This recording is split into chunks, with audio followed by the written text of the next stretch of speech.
Assalamualaikum warahmatullahi wabarakatuh.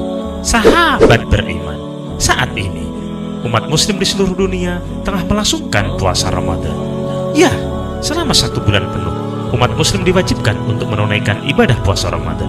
Bagi laki-laki, puasa selama 1 bulan penuh tentu bisa dilaksanakan tanpa ada halangan.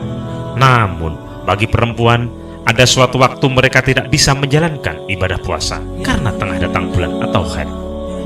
Seperti yang diketahui, perempuan akan mengalami siklus datang bulan setiap bulannya.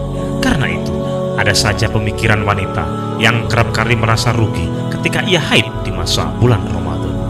Namun, siapa sangka saat haid, wanita ternyata masih bisa mendapatkan pahala bulan suci Ramadan dengan sejumlah amalan selain sholat dan puasa. Amalan apa yang bisa dilakukan wanita ketika haid di bulan Ramadan? Ikuti selengkapnya di video berikut ini.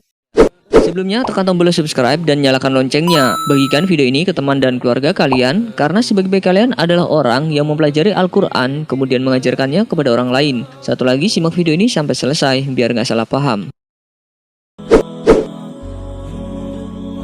Amalan yang bisa dilakukan wanita ketika haid di bulan Ramadan.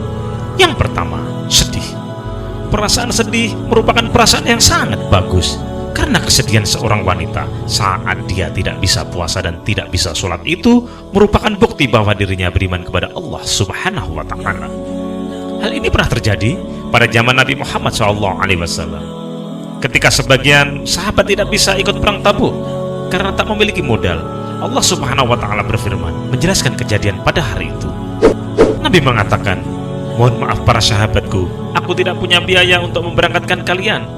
Mereka pulang dalam kondisi menangis karena mereka tidak punya biaya untuk berangkat perang, untuk berangkat berjihad di jalan Allah Subhanahu wa Ta'ala. Al-Quran Surat At-Taubah ayat 92. Itu merupakan perasaan yang lahir secara spontanitas ketika seorang muslim atau muslimah tidak bisa beribadah kepada Allah Subhanahu wa Ta'ala. Maka bersyukurlah. Hal tersebut merupakan tanda iman kepada Allah Subhanahu wa Ta'ala. Yang kedua adalah niat. Tanamkan niat, karena niat seringkali lebih besar dampaknya daripada amal itu sendiri. Barang siapa dari wanita yang bertekad berniat untuk berpuasa sebulan penuh di bulan Ramadan atau untuk ibadah yang lainnya di bulan Ramadan, maka ketika datang haidnya, ia tetap mendapatkan pahala ibadah-ibadah tersebut. Yang ketiga, segera beralih ke amalan lain. Nabi Muhammad SAW menyarankan, ada sebagian orang-orang miskin yang curhat kepada Rasulullah SAW. Mereka mengatakan, "Ya Rasulullah, orang-orang kaya itu telah mengalahkan kita dengan pahala. Mereka sholat sebagaimana kami sholat. Mereka berpuasa sebagaimana kami orang miskin berpuasa. Namun, mereka bisa bersedekah dengan kelebihan harta mereka, sedangkan kita tidak bisa bersedekah karena kita orang miskin." Nabi mengatakan, "Bukankah Allah Subhanahu wa Ta'ala sudah membuka kesempatan-kesempatan lain agar kalian juga bisa bersedekah? Sesungguhnya setiap tasbih itu sedekah, dan setiap takbir itu sedekah, dan setiap tahmid adalah sedekah, dan melakukan amar ma'ruf itu sedekah, dan mencegah kemungkaran itu sedekah, dan ketika berhubungan dengan istri dengan niat melampiaskan syahwat di jalan yang halal, itu pun juga sedekah." Hadis riwayat Imam Muslim. Yang keempat, menjauhi larangan Allah Subhanahu wa Ta'ala. Ketika wanita menjalani hari-hari haidnya, wanita tidak puasa, maka seseorang tersebut sedang menjauhi larangan Allah Subhanahu wa Ta'ala. Karena Allah Subhanahu wa Ta'ala yang melarang seseorang tersebut berpuasa. Allah Subhanahu wa Ta'ala berfirman, "Tidaklah aku ciptakan jin dan manusia kecuali untuk beribadah kepada diriku." Al-Quran Surat Az-Zariyat ayat 56.